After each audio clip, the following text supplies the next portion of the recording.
دے رہے ہیں. اسٹارٹ کر دیں. مائک نہیں اسٹارٹ ہو گیا.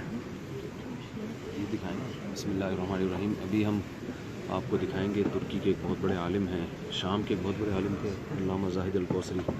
سر ان کا پورا نام دکتور امین سراج.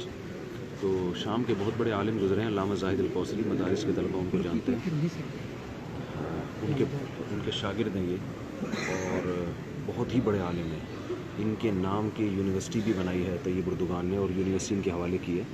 ان کے استاذ نے ان کو اس مسجد میں بٹھایا تھا دین کی خدمت کے لیے. تو بڑی بڑی آفریں آئیں ان کو دنیا سے, مگر انہوں نے کہا کہ میں اپنے استاذ کے ٹھکانے کو جہاں وہ مجھے بٹھا کر گئے ہیں میں وہ جگہ نہیں چھوڑوں گا. تو ان علماء ربانیین کی خدمات ہیں جو آپ دیکھ رہے ہیں کہ مسجد بھری ہوئی ہے, اور آج یہاں اتنا مجمع ہے, بہت بڑا مجمع ہے, بہت لوگ کھچا کھچ بھرے ہوئے تھے. تو یہ ان علماء نے اپنی جگہ یعنی ایک جگہ ٹک کے دین کی خدمت کی ہے. ابھی ہم نے ان سے مصافحہ بھی کیا ہے الحمدللہ. ان کے ہاتھ پر بوسہ لینے کی بھی سعادت نصیب ہوئی ہے. تو اس وقت رش ہم ویڈیو نہیں بنا سکے, تو ان کی ذرا زیارت کروائیں. نماز پڑھ رہے ہیں ابھی, دوبارہ جانے کی ہمیں اجازت نہیں ہے اندر کیونکہ رش بہت زیادہ ہے. جو نماز پڑھ رہے ہیں نا پیچھے, اور یہ جو سامنے جو نماز پڑھ رہے ہیں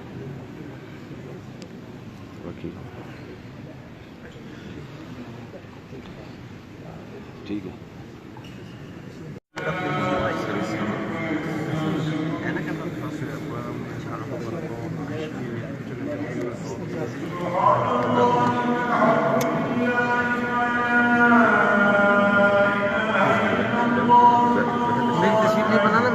من تلامذة الشيخ عبد الحليم الچشتی في نفس المدرسة الشيخ عبد الرشيد نعماني. پیچھے ہو جائے گا تھوڑا سا, آپ پیچھے ہو جائیں. هو يدرس الحديث والإفتاء في نفس المدرسة.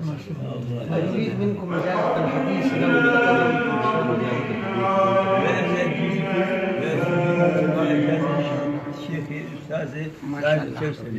ما شاء اللہ ما شاء اللہ. یہ تو آپ ماشاء اللہ خوش قسمتی ہے مفتی طارق مسعود صاحب کی. حضرت نے پہلی درخواست میں ہی کہا کہ جتنی اجازت ہے مجھے حاصل ہے سب آپ کو دیتا ہوں. بہت مبارک دن ہے جی آپ کی زندگی کا. اجازت لیں, ان کو زیادہ تنگ نہیں کریں.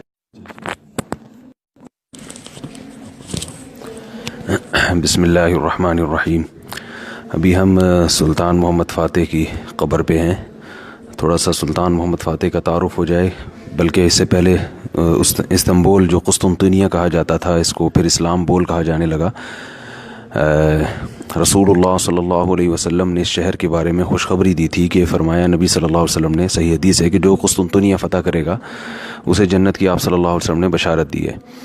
تو حدیث میں آتا ہے, یہ حدیث یہاں انہوں نے لکھی ہوئی بھی ہے, لتفتحن قسطنطینیہ الامیر امیرها فالامیر امیرها ولنعم الجیش ذلك الجیش. فرمایا اس کا امیر ہوگا, یعنی واقعی وہ امیر ہوگا, اور کیا ہی خوبصورت لشکر ہوگا وہ, کتنا ہی بہترین لشکر ہوگا جو قسطنطنیہ فتح کرے گا. یہ آپ صلی اللہ علیہ وسلم نے بشارت دی تھی. اس بشارت کی وجہ سے حضرت معاویہ رضی اللہ تعالی عنہ نے بھی کہا جاتا ہے کوشش کی, اور اس کے بعد مسلمان خلفاء بہت تابڑ توڑ حملے کرتے رہے مگر قسطنطنیہ فتح نہ ہو سکا. اس کی وجہ یہ تھی کہ یہ عیسائیت کی یعنی یہاں خلافت تھی عیسائیت کی, اور جو رومی تھے نا وہ ان کا یہ گویا مرکز تھا, اور عیسائیوں نے بہت ہی مضبوط یہاں حکومت بنائی ہوئی تھی. اس لیے, اور اس کی جو جغرافیائی لحاظ سے بھی ایسا تھا کہ 3 طرف پانی ہے, تو ایک طرف سے حملہ ہوتا تھا, بہت مشکل تھا اس کو فتح کرنا. تو یہ جب خلافت عباسیہ کا خاتمہ ہوا ہے, بنو عباس کا, تو ترک خلفاء نے پھر جو ہے وہ اللہ تعالیٰ نے ان کی مقدر میں لکھا دین کی خدمت کرنا. تو اسی میں سلطان محمد فاتح نے ارادہ کیا کہ میں استنبول کو فتح کر کے چھوڑوں گا اور قسطنطنیہ پہ حملہ کروں گا اور اس کو فتح کر کے چھوڑوں گا, اور اس جو بشارت نبی صلی اللہ علیہ وسلم نے دی ہے میں اس بشارت کا مستحق بنوں گا. بالآخر بہت زبردست حملے ہوئے. اس پہ آپ یوٹیوب پہ ڈاکومنٹری بھی دیکھ سکتے ہیں, بہت زبردست ڈاکومنٹریز بنی ہوئی, خود گوروں نے بنائی ہیں ڈاکومنٹریز, اور تاریخی حقائق بیان کیے ہیں اس میں. تو پھر بالآخر وہ مشہور واقعہ وجود میں آیا جس پہ دنیا آج حیران ہوتی ہے کہ خشکی میں کشتیاں چلائی گئیں اور سارے جانور راتوں رات ذبح کر کے ان کی چربی کو پگھلا کے پتھروں پہ ڈالا گیا, اور پھر جہاز نما کشتیوں میں مجاہدین کو بٹھا کے کشتیاں پار کی گئیں, اور بالآخر سمندر میں پچھلی طرف سے اتر کے اور وہاں سے پھر توپوں کا رخ یعنی سمندر میں کشتیاں اتاری گئی ہیں اور اس سے جو ہے پھر پچھلی جانب سے حملہ کیا گیا. وہ لوگ حیران ہو گئے کہ راتوں رات یہ کام ہوا تھا. تو دنیا حیران ہو گئی کہ یہ یعنی کیسے ہو سکتا ہے. لیکن بالآخر سلطان نے وہ کر کے دکھایا جس کو دنیا ناممکن سمجھتی تھی. اور پھر بالآخر یہ استنبول فتح ہوا اور 800 سال یہاں مسلمانوں نے حکومت کی. پھر مصطفیٰ کمال اتا ترک نے یہاں اسلام کا خاتمہ کیا. لیکن طیب اردگان کے آنے کے بعد الحمدللہ یہاں دوبارہ اسلام کی بہاریں ہیں. اور یہ لوگ، ان میں اچھی بات یہ ہے کہ یہ اپنی تاریخ سے واقف ہیں. ان کو پتہ ہے کہ ابھی ہم یہاں قریب قبرستان میں تھے، وہاں بڑے بڑے سلاطین اور بڑے بڑے اسلام میں جو بڑے بڑے کمانڈر گزرے ان کی قبریں ہم نے دیکھی ہیں. اور ان قبروں پہ وہی پرانے رسم الخط سے جو ہے ان کی تھوڑی بہت ہسٹری بھی لکھی ہوئی ہے. اور بڑے بڑے علماء یہاں دفن ہیں.